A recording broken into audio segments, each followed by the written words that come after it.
Pozdravljeni. Zopet je na vrsti naš običajni komentar novic, že 10. letos.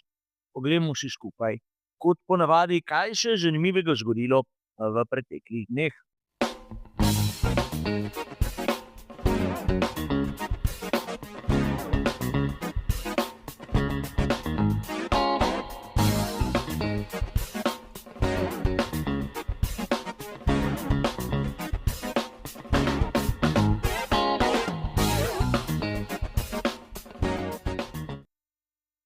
Tudi tokrat, kot običajno, se bomo ustavili pri 4 različnih temah. In dotaknili se bomo novic, ki drugače ne bi dobile verjetno pozornosti med onimi, ki jih spremljamo o Formuli 1. In v kolikor vas zanima, kaj piše v originalnih člankih, imate tudi tokrat bližnjice do originalov v samem opisu. Treba je seveda dodati, da slika v barvah pomeni, da navajam tisto, kar sem prebral v že prej omenjenih člankih. Ko se ta spremeni v črno-belo, pa dodam moje osebno mnenje oziroma moj komentar. Tako, tudi tokrat smo na hitro ponovili pravila tega našega tedenskega formata, zato se takoj lahko lotimo prve današnje teme.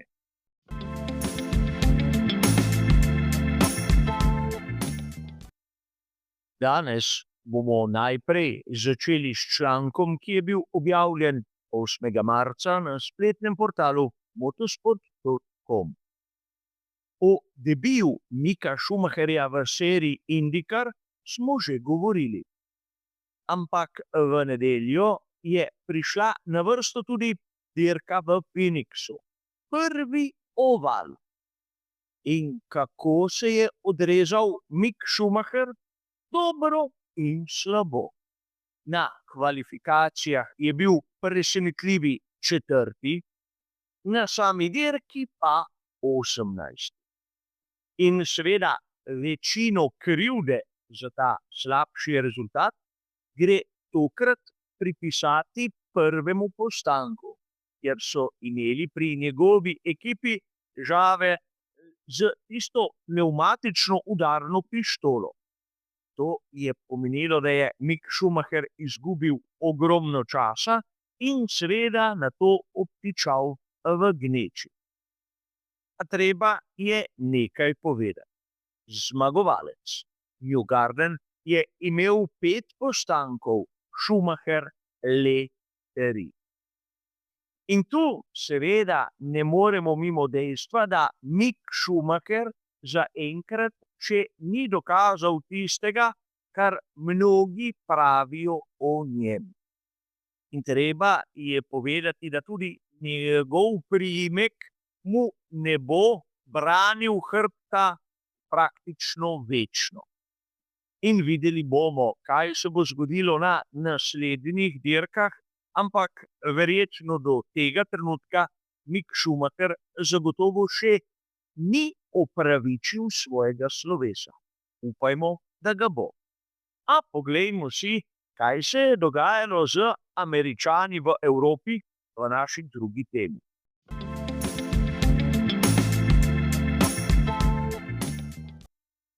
V prvi današnji temi smo govorili o Miku Schumacherju v seriji IndyCar, zato je prav, da v drugi se posvetimo Coltonu Herti v Formuli 2. O tem smo lahko brali na uradni strani te kategorije fiaformula2.com 8. marca. Tu smo lahko dobili tiste uradne rezultate, predvsem nedeljske glavne dirke. Treba je poudariti, da Colton Herta je bil na nedeljski dirki, bodimo iskreni, nekako povprečen. Zasedel je 7. mesto, medtem ko v sobotnem sprintu je bil komaj 16. In tu je treba dodati marsikaj. Najprej to, da so mnogi viri opevali rezultat Dina Beganovića na kvalifikacijah, a verjetno samo zato, ker njegove korenine segajo v našo bližino, na samih dirkah, tako sprintu kot oni glavni nedeljski, pa ni dosegel tistega, kar bi lahko mnogi od njega pričakovali. Mnogokrat sem bil do tega voznika upravičeno kritičen in tudi tokrat je tako. Ampak to ni važno. Colton Herta v bistvu je tisti voznik, za katerega so še lani prosili za izjemo pri podeljevanju superlicence. Namreč Herta še danes nima dovolj točk, da bi dobil dovoljenje za nastop v Formuli 1. Kljub temu, da ima 116 štartov v Indykarju, mislim, da se nisem zmotil številke. A treba je povedati, da Formula 2 je verjetno bistveno bolj konkurenčna, kot si je Herta mislil, in videli bomo, kako bo končal letošnje prvenstvo. Od njega sem pričakoval, da bo malodane z levo roko odpravil z vsemi. Ampak zgleda, da bodo prej vsi ostali opravili z njim brez večjega napora. Videli bomo, kaj bo. Toliko za zdaj. A poglejmo si tretjo današnjo temo.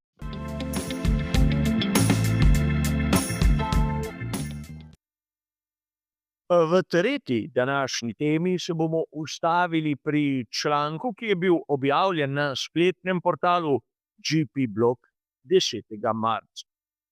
Tu smo lahko prebrali, kako bodo pri Ferrariju na veliki nagradi Kitajske verjetno uporabili tisti znameniti zadnji profil, ki se ga je prijelo ime Macarena. Seveda zato, ker se obrača naprej in nazaj. Tu je treba poudariti, da v nadaljevanju lahko beremo, kako imajo pri Ferrariju pripravljenih kar nekaj različnih rešitev in seveda vse v luči borbe z Mercedesom za prevlado na drugi dirki letošnjega koledarja svetovnega prvenstva Formule 1. In kaj velja dodati? Da je izjemno čudno, kako se pri Ferrariju sploh odločajo.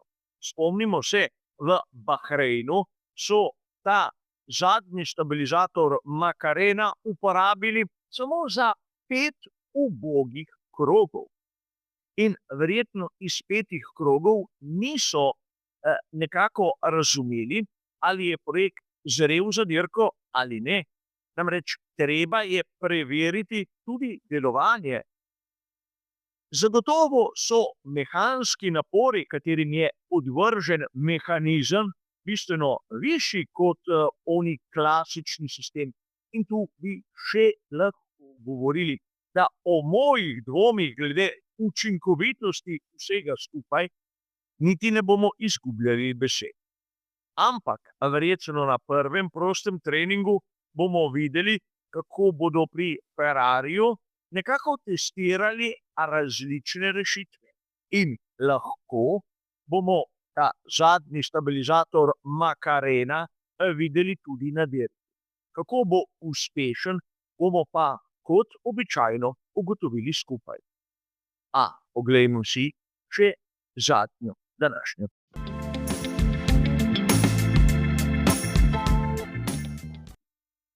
Za konec pa tista, kot običajno, rahlo bolj postranska tema. Danes se bomo ustavili pri članku, ki je bil objavljen na spletnem portalu Planet F1 10. marca. In v njem lahko beremo, kako se tudi Toto Wolff zanima za nakup deleža v ekipi Alpine. In treba je povedati, da pred tedni smo že govorili o tem, kako je Christian Horner prvi favorit za nakup tega deleža, ki je na prodaj. A treba je dodati, da Toto Wolff in Christian Horner sta dva velika antagonista, ki se spoštujeta, seveda, ampak nekako en drugemu uživata, kako mečeta polena pod noge.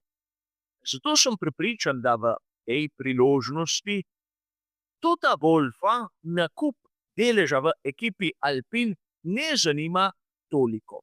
Bolj je pomembno, da bo ponagajal svojemu večnemu sovražniku, tistemu Christianu Hornerju, s katerim sta izmenjala marsikatero pikro besedo, seveda, ko je bil Horner še na čelu Red Bulla. Ne vem, kaj naj bi še dodal, razen tega, da je po svoje tudi lepo imeti takšne sovražnike, kot je Toto Wolff. Namreč zmeraj pazijo, da se spomnijo nate in nikoli te ne pustijo samega. A toliko za danes. To je bilo v tem našem kratkem pregledu vse. Hvala za vašo pozornost in nasvidenje.